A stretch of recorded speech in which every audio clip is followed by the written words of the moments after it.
Welcome to Bull & Cross Trading Academy. So, weekly analysis on Nifty, Bank Nifty and other sectors with comparison with FI data అన్ని కలిపి వాళ్ళు చూద్దాం మనం. Okay. While coming to FI and DI data, FI 11th July ending అయిపోయి market end అయ్యే టైంకి వచ్చేసరికి by DI వచ్చేసరికి 15,728 crores వీళ్ళు కొంటే సెల్ చేసింది 12,169 crores.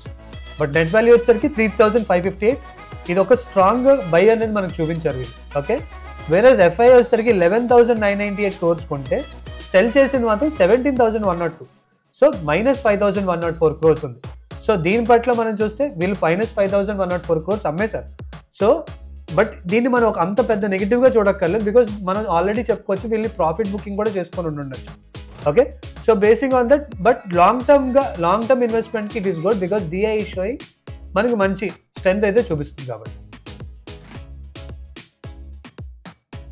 సో నిఫ్టీ 50 చాట్లో వన్ డే క్యాండిల్లో మనం ఒకవేళ 20 EMA చూస్తే ఆల్రెడీ క్యాండిల్ ఏదైతే డే క్యాండిల్ ఫామ్ అయిందో అది 20 EMA బిలో ఫామ్ అయింది. అండ్ ఆల్సో ఒకసారి బోలింగర్ బ్యాండ్స్ కూడా మనం చెక్ చేస్తే ఏదైతే 20 SMA ఉందో దానికి బిలో కూడా ఈ మిడిల్ బోలింగర్ కింద ఆల్రెడీ క్యాండిల్ అనేది ఫామ్ అయింది. So it's sowing some there is indicates that bears మళ్ళీ ఏవైతే ఉన్నాయో అవి గెయిన్ కంట్రోల్ చేస్తాయి మార్కెట్ మీద అని we can have an assumption on this. So ఏదైతే నిఫ్టీ 50 ఇండెక్స్ ఉందో, సో ఇప్పుడు మనకి ఏదైతే మనం ఇది ఫ్రైడే చూసేసరికి ఒక స్ట్రాంగ్ బేరిష్ క్యాండిల్ ఫామ్ అయింది ఇక్కడ. ఒకవేళ నిఫ్టీ కానీ ఇది సపోర్ట్ తీసుకొని 25,311 ఏదైతే ఉందో అది రెసిస్టెన్స్ బ్రేక్ చేసుకుని వెళ్తే నెక్స్ట్ లెవెల్ వచ్చేసరికి 25,548 అండ్ 25,656. ఒకవేళ లేదు ఇది స్టార్ట్ అయింది అండ్ ఇప్పుడు డౌన్ఫాల్ స్టార్ట్ అయింది అనుకుంటే మళ్ళీ మన ఈ జోన్లో కానీ వచ్చినట్టయితే మనం నెక్స్ట్ చూసే level 25,000 and 24,800 level and 24,648 levels మనం చూస్తాం. అండ్ సి ఇక్కడ ఒక స్ట్రాంగ్ బుల్లిష్ క్యాండిల్ ఫామ్ అయింది, దీని తర్వాత ఇది స్టార్ట్ అయింది మనకి. So this will act as very important support zone మనకి. ఓకే, అండ్ ఇంకొకటి కూడా మనం చూస్తే ఇక్కడ ఇది ఒక ట్రెండ్ ఫాలో అవుతున్నట్టు మనకు కనబడుతుంది. సి హయ్యర్లో, ఓకే సారీ లోవర్లో and lower high and again లోవర్లో. ఓకే, సో అందుకని ఈ 25,300 అనేది రెసిస్టెన్స్ కూడా మనకి చాలా స్ట్రాంగ్ రెసిస్టెన్స్. ఒకవేళ ఇది బ్రేక్ అయిందా we will seal this level, if not మళ్ళీ ఈ లెవెల్స్ ఏవైతే ఉన్నాయో మనం ఈ లెవెల్స్లోకి మనం చూస్తాం నిఫ్టీని. ఓకే, అండ్ ఒక్కసారి RSI కూడా మనం చెక్ చేసుకున్నట్టయితే ఇది RSI వచ్చేసరికి 48.75లో ఉంది, అంటే ఓవర్ సోల్డ్ జోన్ అనేది మనకు కనిపిస్తుంది. రైట్, అండ్ నెక్స్ట్ వచ్చేసరికి ఒకసారి MACD కూడా చెక్ చేద్దాం.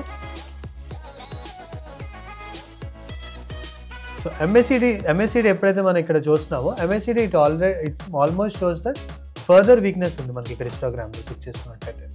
సో దిస్ మే అంటే మనకి ఇక్కడ ఏంటంటే ఇంకా ఈ బేరిష్నెస్ ఏదైతే ఉందో ఇది కంటిన్యూ అవ్వడానికి కూడా ఇంకా ఛాన్సెస్ అయితే మనకు.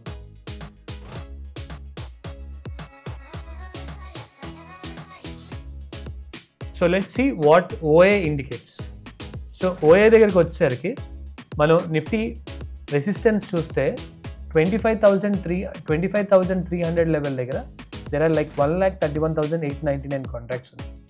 రైట్, సో అదే విషయంలో సపోర్ట్ దాని నెక్స్ట్ సపోర్ట్ మనం ఎక్కడ అని చూసుకుంటే 25,000 లెవెల్.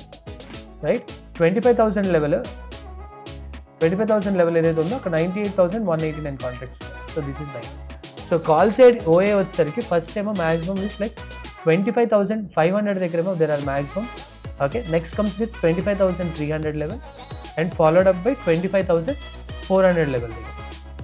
రైట్, అండ్ సేమ్ ఇప్పుడు మన max OA and put side చూసుకునేసరికి 25,500 లెవెల్ ఏదైతే ఉందో మనం అక్కడ మ్యాక్సిమం చూడండి 25,500 లెవెల్ దగ్గర ఏదైతే మ్యాక్సిమం OA చూడొచ్చు. Next followed up by 25,200 level దగ్గర. ఓకే, అండ్ 25,200 లెవెల్ మనం and next also like coming to 24,500 level దగ్గర కూడా మనం నెక్స్ట్ చూడొచ్చు. ఓకే, అండ్ కాల్ రైటింగ్ వచ్చేసరికి same 25,300 level, 25,200 level and also 25,500 level. Right, and put writing వచ్చేసరికి 25,000, 25,200 and 25,150. So ఈ levels దగ్గర మనం పుట్ రైటింగ్ కూడా మనకి కనబడుతుంది అన్నమాట. ఎస్.